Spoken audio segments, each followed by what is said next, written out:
Hi. Okay, so imagine a world where things disappear, not just physically, but from existence, from your memory. Quite difficult, huh? Imagine that one day you wake up and there's no spoon in the house. You don't even know what a spoon is. If I say spoon, you don't know what it is. You can't even imagine what the thing is. It's like imagining or trying to think about a new color. In today's story, we venture into an island, an unnamed island. It is isolated, it's remote, it's a place where the horizon meets the sea in an endless embrace, and the waves they whisper secrets to the shore. Looks quite like a paradise in the head, huh? The island it holds a mystery that is much deeper and more mystique than the calm that it radiates when you think about it. The island, it's not a paradise. The place, this island is a place where the very existence, the very essence of existence is under siege. In this island, every so and then, something vanishes. Okay, one day the islanders they wake up and they realized, today something is vanished. It could be something like perfume, it could be a rock, it could be a book, a laptop, even a phone. So when something vanishes, let's say a phone vanishes. So when they realize it's the phone that's vanishing, they instinctively, without even questioning, without even thinking, instinctively they will go take out their phones. They'll go take out their phones and then dump it, gotten rid of. So one day the roses vanishes from the island. The islanders they wake up and realize something is missing, but something is disappearing, but they don't realize what exactly it is. Then they go out, but then they go out and there's a river in the island. Within the island, there's a river, and they notice that the river is filled to the brim with roses. So our main protagonist, she goes and then puts her hand in the water, but then when she puts her hand in the water spreads, and then her hand gets covered with roses. So when people see that, they instinctively go to their homes, they go to the shops, they pluck their gardens free, and then throw all the roses in the uh, in the river. And the next morning, the river is clean. It's like there was nothing there yesterday. So when that happens, you know how some people can lose their jobs, like roses and flowers. When it disappears, some people, like florists, can lose their job. People don't care. The people of this island don't care. All they do is they'll go find new jobs, new things to do. That's just how life is in this island. It's a continuous loss, a continuous cycle of loss and forgetting, and it's like the history itself of the island is being constantly rewritten.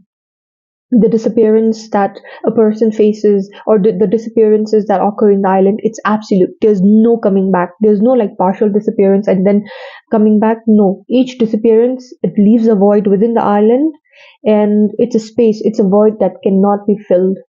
But the incredible thing is, maybe the concerning, I should say, the concerning thing is the islanders, they don't give a shit about it. They just move on like nothing's wrong in life. Okay, they just, okay, the heater's gone, fine, I'll find something. Okay, the chalkboard is gone, fine, I'll teach you something. Okay, the laptop is gone, fine, I'll work with something. It's like that. It's like they don't care that something has disappeared. It doesn't affect them. They are unable to comprehend emotionally, mentally the loss of this thing. And that's concerning. The same way everything has an outlier, even this island has an outlier. Even though almost all the even though all the islanders are supposed to forget and move on, there are still some people who cannot forget. Their memories are not erased. They know what those things are, what those things used to be used for, what it means, what they are, uh, what their function in the society is. And these people, they have to be careful. The story begins from the point of view of our main character, the protagonist. Okay, she's unnamed. She's a novelist. So it starts from her point of view. She, like the rest of the people on the island, when something disappears, she forgets and she moves on. It's no biggie. She moves on. Our girl moves on, and then she talks about her parents when she was younger. She remembers how her father was, used to work at an observatory and used to bird watch. And when the birds disappeared, her father tried his best to keep the memories alive. But him being like everyone else, he forgot eventually, and he passes away. Then she talks about all these things that who her mother's a sculptor, so mother used to take her to the basement where she would sculpt and do her work, and there was a drawer above. When the mother would pull out the drawer and ask the protagonist to pick an item, and she would pick one item, and she would be like, this item is this, and it was used for this, and people used to feel this way about it, that way about it. Yes, you guessed it right. Her mother was one of those who could not forget. She was one of the keepers of the memories. She was one of the outliers in the society. So it's there are people who make sure that the islanders do not remember, or that things are constant, and they're the memory police. The memory police are those who enforce the disappearances. They make sure that when something disappears, they make sure that everyone gets rid of it. And they are also the ones who track down people who can remember and then get rid of them. Not get rid of them per se, but they take them somewhere and they never return.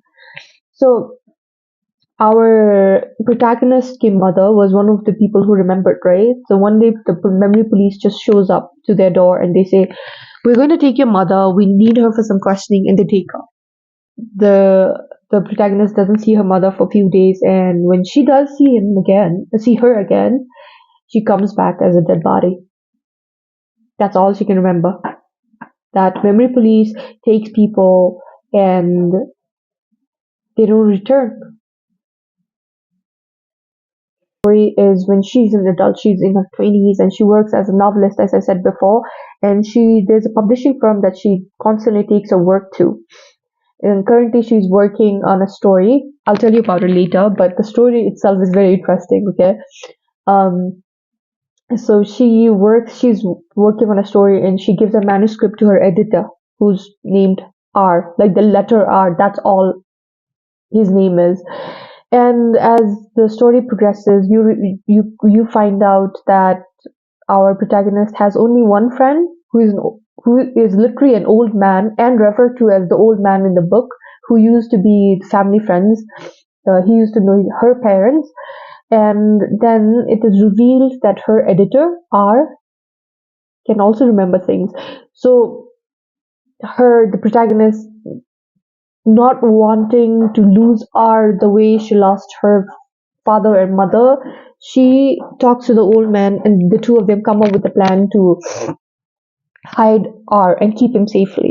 And the plan sort of goes like this. So, when her father was alive, on the second story of the house, there used to be his office, but his office used to be there. In his office, under the rug, there's a trapdoor. And when you open the trapdoor, there's an entire room under the floor.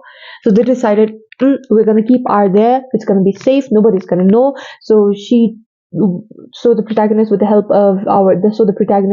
of the old man, they refurnish the house. Plumbing is installed. They put beddings. They put all the other necessary things like light and heat and everything. And they even um, install a makeshift telephone so that R can communicate with the protagonist in the living room slash kitchen. Nalu.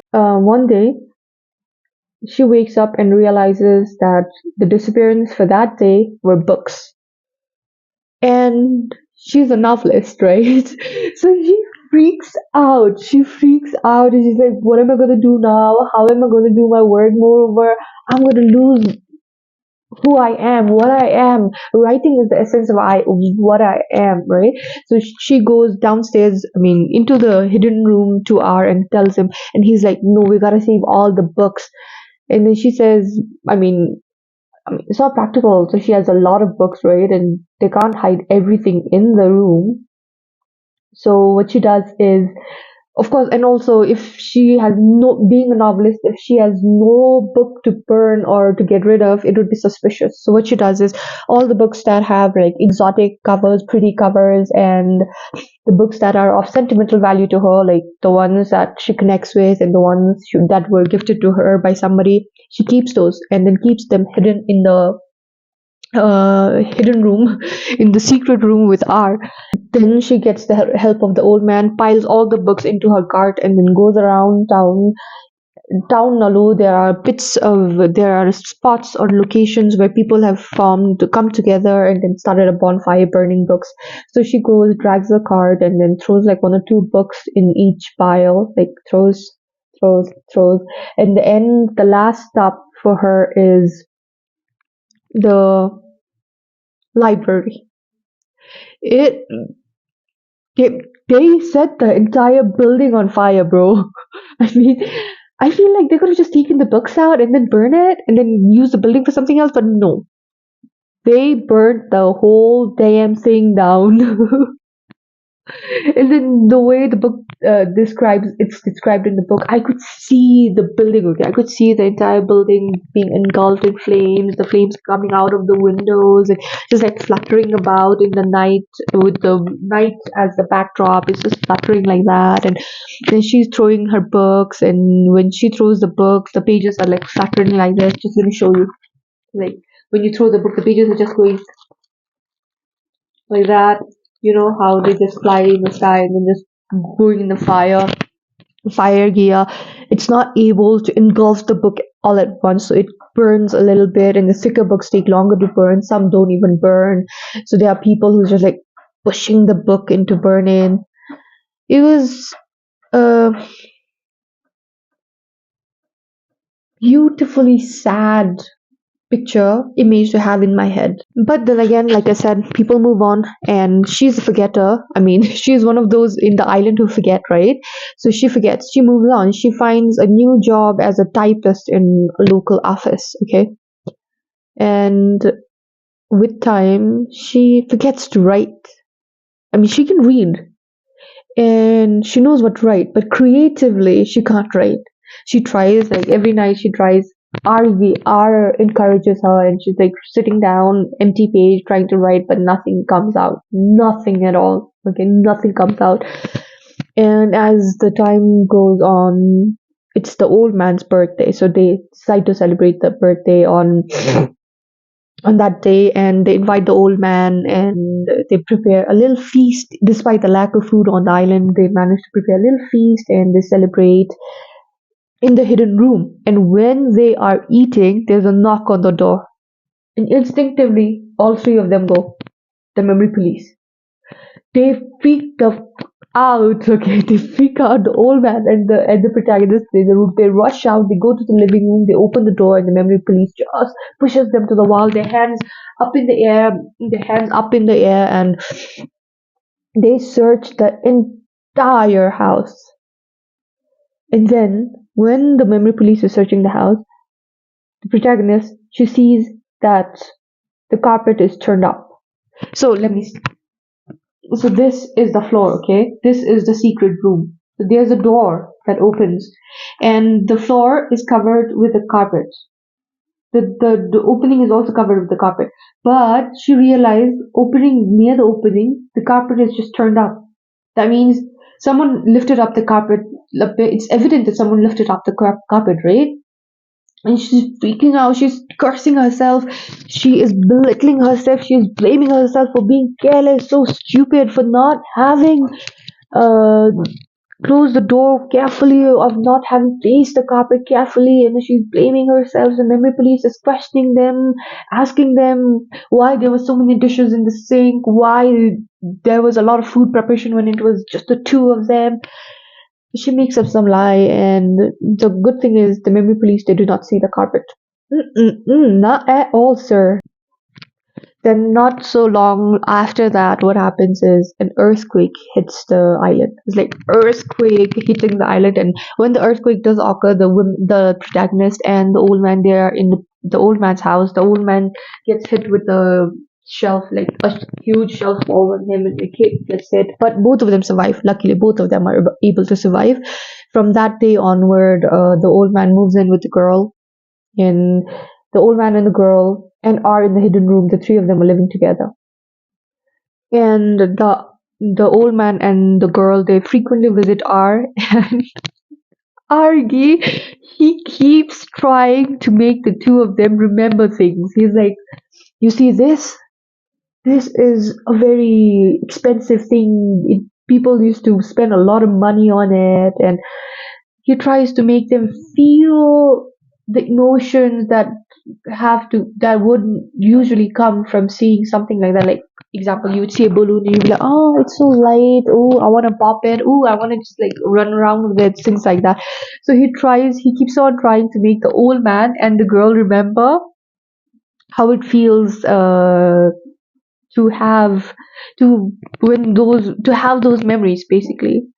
And he feels miserably. The girl and the old man, they feel guilty every single time because they feel like they're letting him down. And not so long after the earthquake, one of the saddest things happened, and the old man dies. He dies alone on the way to shop for groceries and meat. He dies. And the girl finds out when someone from the hospital calls her and asks her to come identify the body. I mean, that was just so sad. I felt so sad, okay? But again, nothing would stop life from going on. And the girl wakes up one day and she just immediately falls down. She's like, what the hell? What is this thing attached to my hip? Have I grown a tumor or something? It turns out her left leg has disappeared. Yep, the entire leg. She does not know how to move it. She can't feel it.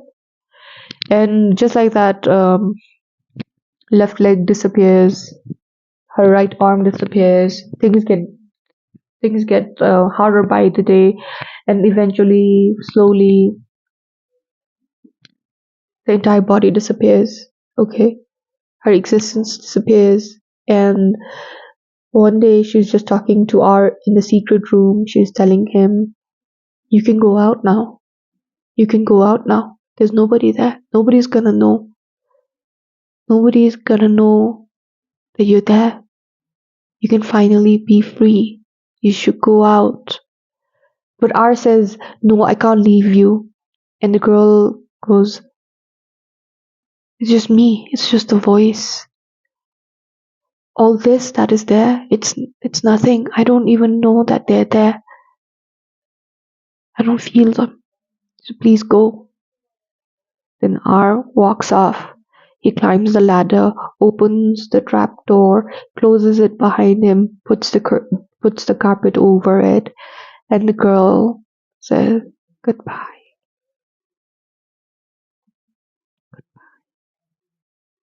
Bye. And that is the story. That is the plot of Yoko Ogawa's is a Memory Police.